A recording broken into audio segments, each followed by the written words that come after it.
up here on this stage, and that's entertaining people. And they would travel around, and there were freaks, and there were geeks and human oddities. There were things that people have never witnessed before. But there was a man traveling around by the name of Melvin Burkhart. And Melvin Burkhart did a stunt where he would actually take a spike and drive into his skull to entertain people. Well, obviously he's passed on. And let me tell you, there was another guy by the name of Robert Ripley. Ripley's Believe It or Not. You guys heard of him? Well, Robert Ripley looked at him one day and he said, Melvin, you are the human blockhead. And I'm going to show you guys tonight what it takes to be the human blockhead. Now, obviously, the first thing you need is an old rusty hammer. Now, of course, it don't have to be rusty, but it's like showing up to the job site with a new tool belt. Yeah, you don't want to do that. So if you want to look like a pro like the captain, you just take it and throw it out in the yard for about 2 or 3 weeks. It'll rust up just nice. You can look like a pro. Now, the second thing that you need is a 6-inch solid metal spike. Why 6 inches, you ask? Because it's average, right, guys? Now, this is the same type of spike that you'd find at your local hardware store. Well, except for mine's chrome-plated, because I'm a pretty fucking big deal. You guys will figure that out as the show goes along. And then, of course, the third is the old human blockhead. Now, what does it take to be known as the human blockhead? Now, obviously, first, you've got to be willing to sit up here and take a spike like this with a hammer like this and drive it in a pretty fucking face like this. You guys want to see this shit or what? Oh, yeah. All right. Maybelle, you hold this.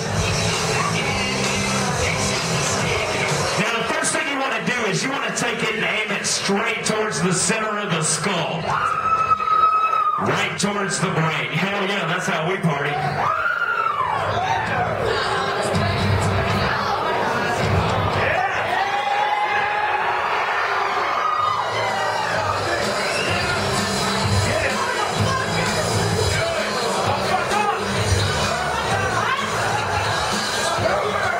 Not one motherfucker's gonna slow me down, huh? I know how that shit works. I wouldn't have either. I drive that spike in my face. You guys are entertained like a motherfucker, right?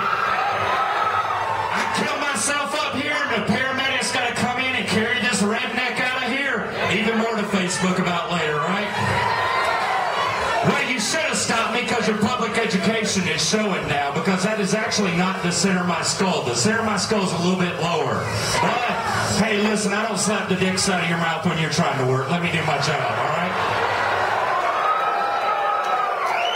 I'm sorry, baby. I'm just bringing it home. I'm telling you this shit your mama should have told you a whole fucking long time ago. So,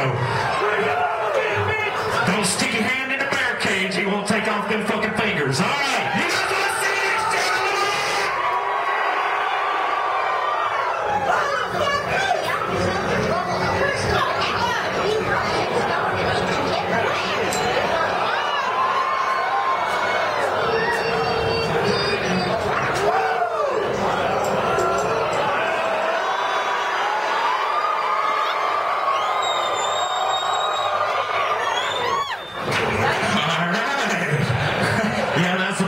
Stops. Now, obviously, unless you're getting on mass transit, you probably don't want to drive one of these in your face. But then again, if you're after the monster truck rallies and you're getting on there in a seat nowhere, drive a spike in your face, they will just let you sit down. They don't even talk to you anymore. I'm going to tell you, my mama always told me there was one crazy person on every bus. I've been sitting in the back my whole fucking life. I ain't seen him. But remember, mama, don't lie. He's on there.